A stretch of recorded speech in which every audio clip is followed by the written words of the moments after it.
히브리서 7장 27절까지 말씀. 히브리서 7장 27절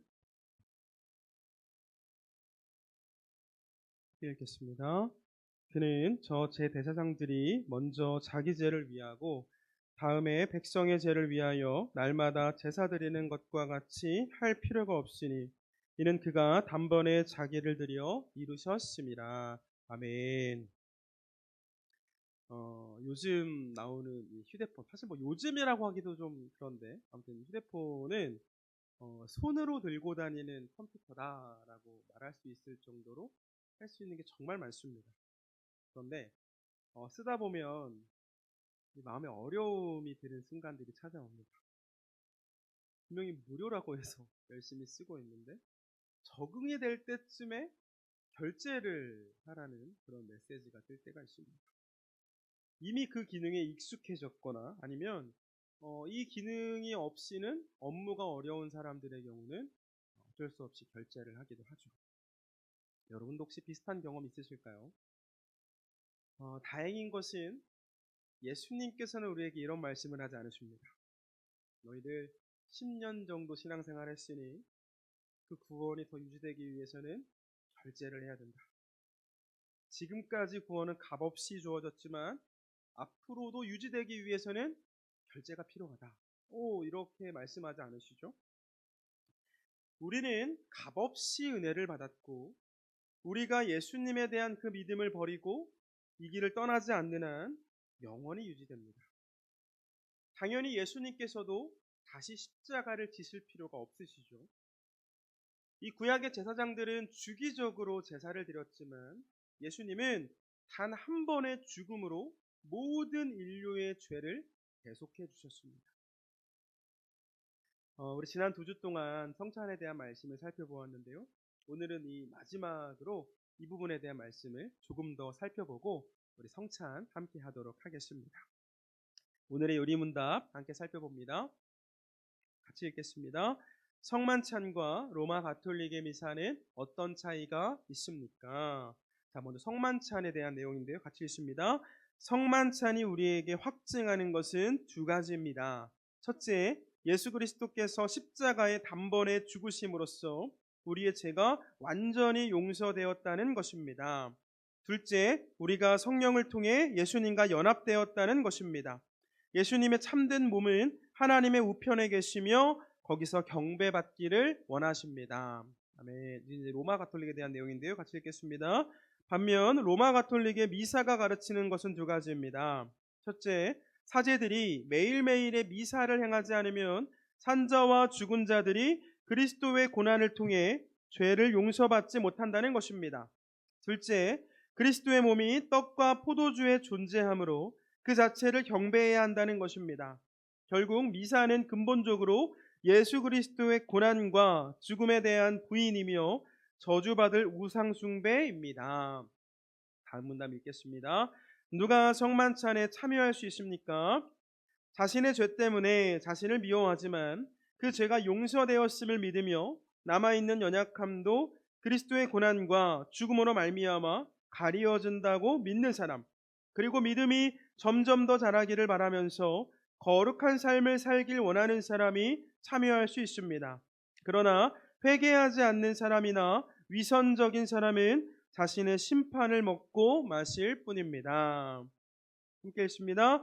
불신앙과 불경건이 고백과 삶을 통해 드러나는 사람도 주의 성만찬에 참여할 수 있습니까? 없습니다. 그것은 하나님의 언약을 더럽히고 하나님의 진노를 온 회중에 임하게 하는 일이기 때문입니다. 그리스도와 사도들의 명령에 따라 천국의 열쇠를 지닌 교회는 그들의 삶이 변화될 때까지 그들을 배제해야 합니다. 아멘. 우리가 함께 살펴보고 있는 이 하이델베르크 요리문답, 이 하이델베르크 요리문답만이 아니라 이 요리문답 시리즈들은 종교개혁 당시에 또는 종교개혁 직후에 나온 책들이기 때문에 이 개신교회와 로마 가톨릭의 차이점을 설명하는 내용들이 포함되어 있습니다. 그리고 때로는 굉장히 공격적인 단어를 사용하면서 이 로마 가톨릭을 비판하기도 합니다. 우리가 읽은 말씀에도 저주받을 우상 숭배에 불과하다라고 말하면서 가톨릭의 미사를 말하고 있지 않습니까? 어떠한 배경에서 나왔는지, 이 로마 가톨릭이 한참 중세시대 타락해 있을 때 정말 우리 예수님만으로 구원받을 수 있다라고 자신의 목숨을 걸고 외치던 사람들이 종교개혁을 하고 이러한 책들을 썼기 때문에 이러한 부분들이 있다라는 것 기억하시고 말씀을 들으시면 좋을 것 같고요. 오늘 우리가 함께 나눌 이 요리문답 역시 개신교의 성만찬과 이 로마 가톨릭의 성체성사라고 하더라고요. 이것을 비교하고 있습니다. 우리가 성찬을 하는 이유가 무엇이죠? 우리 왜 성찬하나요? 많이 나누었는데 예수님께서 십자가를 지심으로 우리가 구원받았음을 기억하고 기념하기 위함입니다. 십자가를 지시기 전에 예수님께서 제자들과 마지막으로 식사를 하실 때, 그러니까 부활하신 이후에도 식사를 하셨지만 십자가 지시기 전에 마지막으로 식사를 하실 때 예수님은 빵과 포도주를 주시면서 우리를 위해 죽임을 당하신 그 당신을 기억하라고 말씀하셨고, 우리는 그 말씀에 순종해서 성찬을 통해 예수님을 기억하고 기념합니다. 자, 기억할 것은 이 성찬 예식에 사용하는 빵과 포도주는 그냥 빵과 포도주일 뿐이죠. 예수님을 기억하는 음식일 뿐입니다. 우리가 성찬을 할 때 성령님께서 이곳에 함께 해주시기를, 이 식탁에 함께 해주시기를 간절히 기도하지만 이 빵과 포도주가 예수님으로 변하는 것은 아닙니다. 그러나 이 로마 가톨릭의 경우에 성체성사, 곧 성찬 미사 때 빵과 포도주는 실제 예수님의 몸과 피로 변한다라고 이야기를 했고요. 사제가 직접 떼어주는 그 떡을 받아 먹는 사람에게만 그리스도의 은혜가 임한다라고 가르쳤습니다. 또 어떤 사람들은 실제로 예수님의 몸과 피로 변하는 것은 아니지만 이 떡과 포도주에 예수님께서 임재하시기 때문에 결국은 예수님과 똑같다라는 주장을 하기도 하죠. 이와 같은 가르침은 그 중세시대의 교회의 타락의 원인이 되기도 했는데요.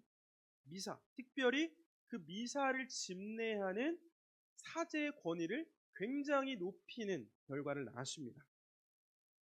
자, 이들의 가르침을 따르면 성찬을 받아야 속죄의 은혜가 유지될 수 있는데 사제에 의해서 미사를 참여하지 못하게 되면 구원을 받을 수 없는 사람이 되는 거죠. 조금만 더 쉽게 말씀을 드리면 사제가 이렇게 말할 수 있습니다. 너 내 말 안 들어? 그럼 너는 미사에 참여할 수 없어. 자, 이와 같은 말은 성찬에 참여할 수 없는 말이 되고 너는 구원받을 수 없어 라는 말이 되는 거죠. 자, 마치 구약시대에 반복적으로 그 제사장에 의해서 속죄 제사가 드려졌던 것처럼 매번 사제가 집례하는 그 미사를 통해 속죄의 은혜를 받는다라고 생각했던 겁니다. 그런데 이 종교개혁자들은 이런 가르침을 반박하죠. 무슨 소리를 하는 거냐? 예수님께서는 단 한 번의 제사로 모든 죄를 사하셨기 때문에 더 이상 우리에게 속죄 제사는 필요하지 않다. 우리는 속죄받기 위해서 성만찬을 하는 게 아니다. 본문의 말씀 다시 한번 볼까요? 히브리서 7장 27절 함께 읽겠습니다. 시작. 그는 저 대제사장들이 먼저 자기 죄를 위하고 다음에 백성의 죄를 위하여 날마다 제사 드리는 것과 같이 할 필요가 없으니 이는 단번에 자기를 드려 이루셨습니다. 아멘.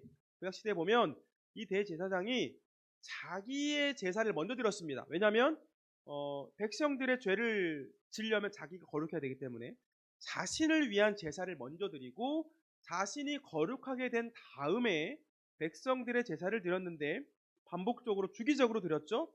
근데 그렇게 할 필요가 없다는 겁니다. 왜 그렇죠? 단번에 자기를 드려 이루셨습니다. 이브리서 기자는 예수님께서 제물이 되셔서 단번에 드린 그 제사를 통해 모든 인류의 대속이 완성되었고 그렇기 때문에 더 이상의 반복적인 제사는 필요하지 않다라고 밝히는 거죠. 자, 여러분, 우리는 제사를 드리지 않고 예배를 드립니다. 그렇죠? 그럼 우리는 예배를 왜 드리나요? 우리 죄를 사하시고 구원해 주신 예수님에 대한 기억이고 감사입니다. 구원을 받기 위해 예배 드리는 것이 아니라 구원을 받았기 때문에, 예수님께서 우리를 구원해 주셨기 때문에 우리는 예배를 드리는 거죠. 자, 그렇다면 그 예수님, 우리의 예배를 받으시는 그 예수님 지금 어디에 계신가요? 하나님 보좌 우편에 앉아 계십니다. 예수님께서는 하나님 보좌 우편에 앉으셔서 우리의 찬송과 경배를 받으실 뿐 다시 빵과 포도주로 오시는 게 아닙니다. 이 빵과 포도주를 먹어야 우리가 구원받을 수 있는 것 더더욱 아니죠. 사랑하는 여러분, 예수님은 다시 십자가를 지실 필요가 없습니다. 예수님께서 드리신 단 한 번의 제사를 통해 우리는 완전한 죄의 용서를 받았습니다. 세상에 공짜는 없다라는 말이 있지만 예수님은 우리에게 값없이 속죄의 은혜를 베풀어 주셨고, 우리가 받은 은혜는 시간이 지난다고 해서 변하는 것이 아닙니다. 우리에게는 또 다른 제사가 필요하지 않고 계속된 은혜를 받기 위해 필요한 대가는 당연히 없습니다. 우리가 해야 할 일은 구원받은 은혜에 대한 감사이고, 예수님께서 보여주신 그 거룩한 성도의 삶을 우리의 삶으로 살아내는 것이죠.